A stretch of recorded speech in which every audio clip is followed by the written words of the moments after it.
All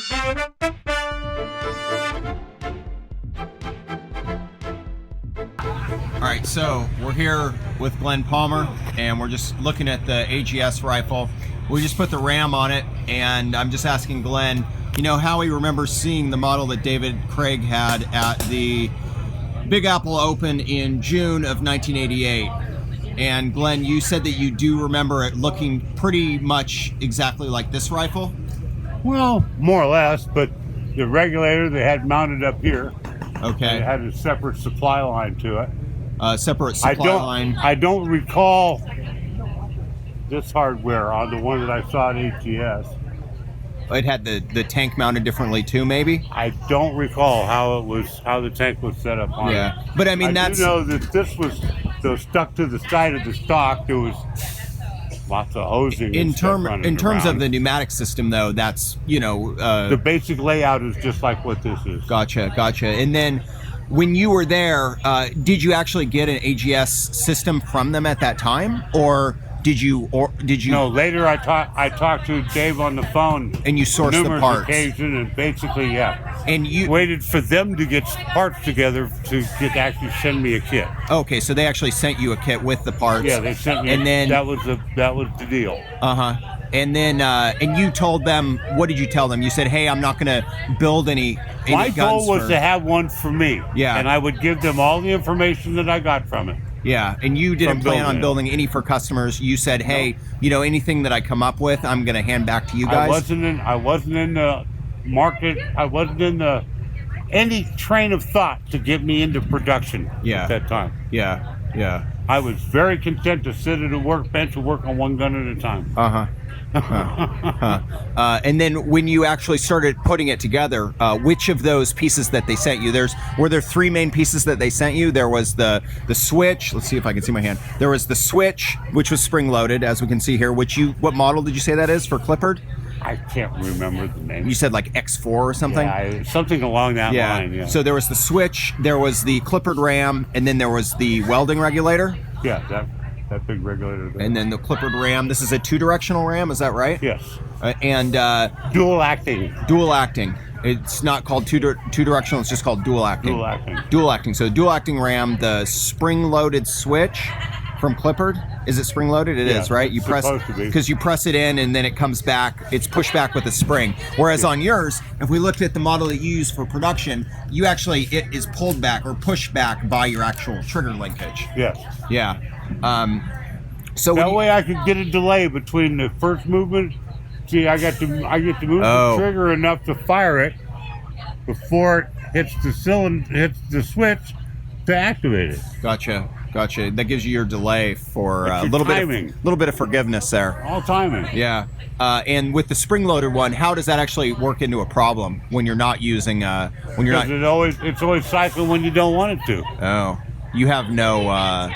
As soon as you relax a little bit, it's gone. Gotcha. This one, as soon as you relax a little bit, it takes a while before it switches. Gotcha. So you got time for it to feed and actually function. Gotcha. Good information. So you ended up getting those pieces, and which of those pieces did you actually mount on what would become Camille at the time?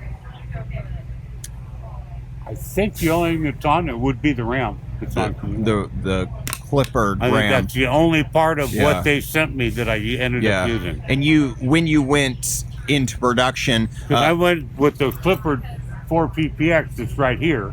Yeah. I went with that that's what's on Camille. Yeah.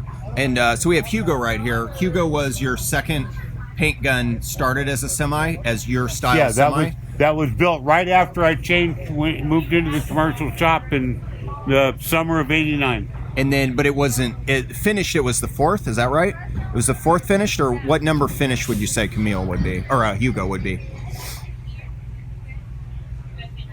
That would be the third finished marker. That would be the third. With a dual acting. Yeah. With a dual acting RAM to separate it from the Elite rifle. What was finished before Hugo? It would be a Hurricane. It would be Hurricane number 2? Or would it be multiple Hurricanes?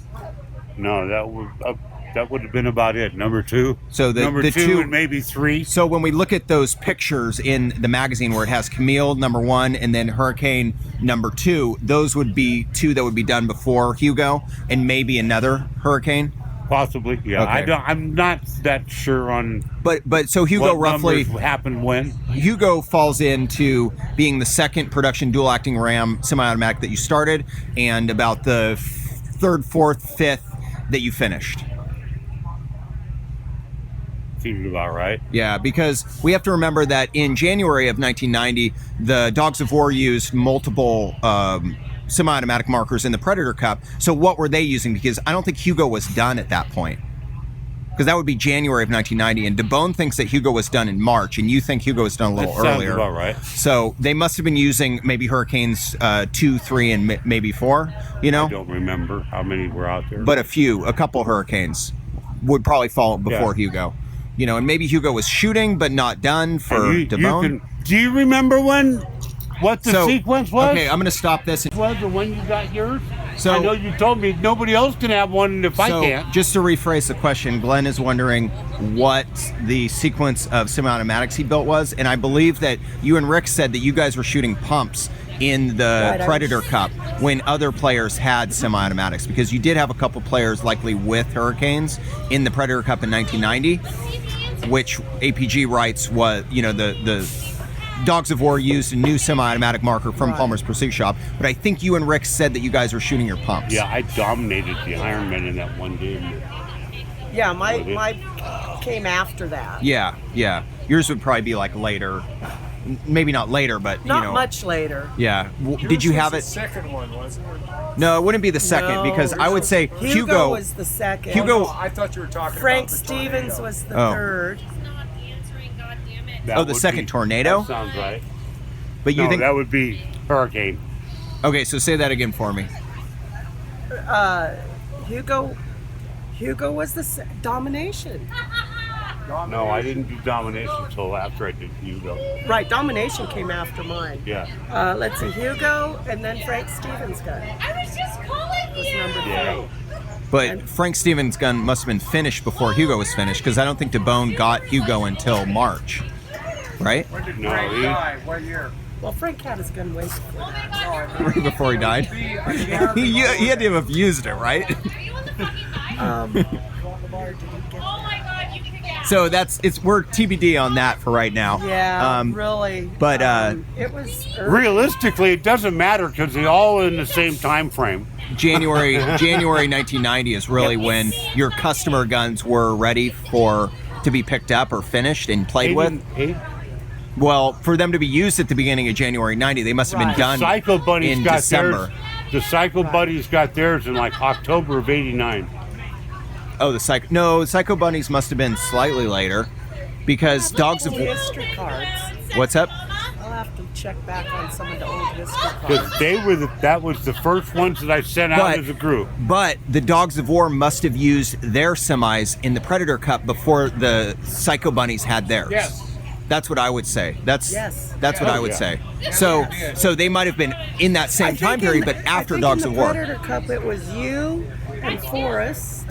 Oh, Forrest Cox. Did Forrest Cox have an elite rifle? Forrest had an was a whole elite. different ballgame. Right. So did he have an elite rifle that he was had the using? elite rifle. Oh. Glenn more or less built I it. built it. But was it a dual acting ram? Because that's the separation No. between. Okay. So he had an actual elite rifle that he was using then.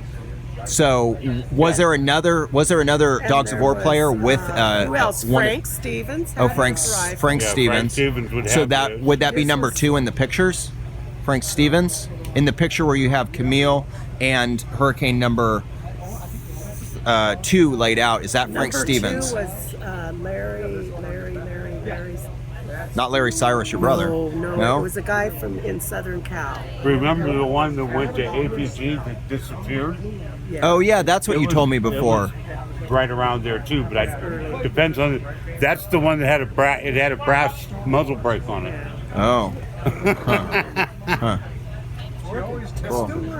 That's what I remember of that one. That one I don't remember what number it was. I think you it told was me right before. In there someplace that one I sent to APG. Yeah, it and ended up that's the one in disappearing. their article, right? Because they have an article right around that time with the hurricane. We'd shoot him in the helmet. Well, a year after the fact, Oh, The helmet was totally. because they got Russ Maynard got that gun right after he became editor. yeah. Because that's one of his early calls. Why don't I have it? We got one of your guns. Cool. All right, thanks, Glenn and Lori. I'm gonna end. Okay, so after you got the components from AGS, you decided they weren't what you wanted, and then you looked where to find the actual ones that you needed. Group of books, a major encyclopedia of stuff. It's called the Thomas Directory. Yeah. And they list parts and pieces and manufacturers and distributors Uh-huh. all over the world. And you had experience looking at this guide from when you were working on garage doors. I've been a fix-it all my life. So Yeah. Yeah. that was always, and the machine shop next to my shop on Sunrise Gold Circle had a full set of Thomas Directories, so I didn't have to go buy my own. Gotcha. And I Gotcha. had free access to it, and I spent a lot of time in there thumbing through looking for stuff and everything from pneumatics to automation, and Yeah. you name it. So when you found the components that you wanted, did you call up David Craig at AGS and you said, hey, your components kind of No, don't. we had parted company by that time. So it was like they really only would have made this rifle in summer to maybe fall of made- '88. 8 or 10 of them. Yeah, I think Pope said they tried. probably a dozen, so probably 8 or 10 is probably right. They made 8 or 10 of them, and I think I have reconverted all of those. Yeah, well, not Well, that one. And there was another one I saw somebody. Well, he actually had you converted back to a pump, I think. So yeah. I've converted a lot of the originals of those. Have been through my shop and had a Hurricane for conversion. The original AGS rifles and the original Elite rifles both have come through your shop, Yeah. and most have been converted Most to all of them Hurricanes. have been converted to Huh. Hurricanes.